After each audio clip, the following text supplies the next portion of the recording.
دوران سفر ایک ساتھی نے بتایا کہ ہمارے محلے میں ایک شخص رہتا ہے جس کا کاروبار بکرے بیچنا تھا۔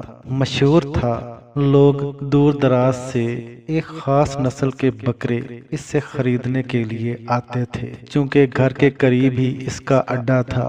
جب اس کی اور گاہک کی ریٹ پر بحث ہو رہی ہوتی تھی، پاس کھڑا ہو جاتا تھا۔ سارا دن دیکھتا، وہ شخص جھوٹی قسمیں کھاتا، اپنے بیٹوں کی، اپنی بیٹیوں کی، بات بات پر کلمہ پڑھتا اور جھوٹی قسمیں کھا کھا کر گاہک کو مجبور کر دیتا کہ وہ اس کے بتائے ہوئے ریٹ پر بکرا خرید لیتا۔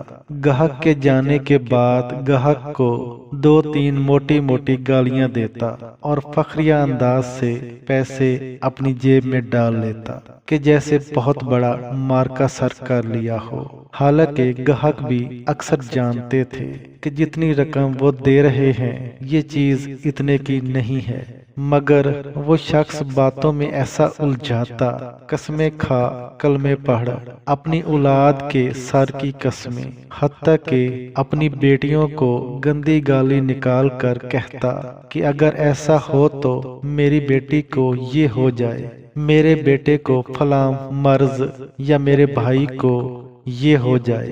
لوگوں نے بہت سمجھایا کہ تم اتنی قسمیں نہ کھایا کرو، جو تیرے مقدر کا وہ تیری جیب میں ہی آنا ہے۔ اس کی یہی قسمیں دیکھتا ہوا اس کے بچوں کے ساتھ ہی میں بڑا ہوا۔ اس کے گھر کے حالات ذرا دل تھام کے سنیے گا۔ ساری عمر لاکھوں کمائے، مگر گھر میں غربت کے ڈیرے ہیں۔ اس کے بکرے کھڑے کھڑے اچانک مر جاتے تھے۔ ایک بھائی پاگل ہو گیا، وہ ابھی تک پاگل ہے۔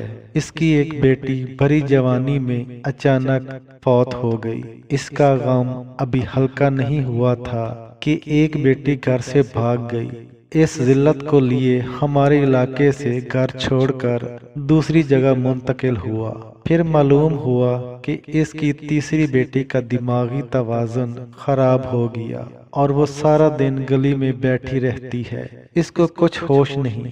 بیوی بیماریوں کا گھر بنی ہوئی ہے، کبھی کسی ہسپتال، کبھی کسی ہسپتال۔ وہ شخص آج بھی بیماریوں، تکلیف، الجھنوں، مشکلات میں گھرا ہوا ہے، مگر انداز وہی ہے۔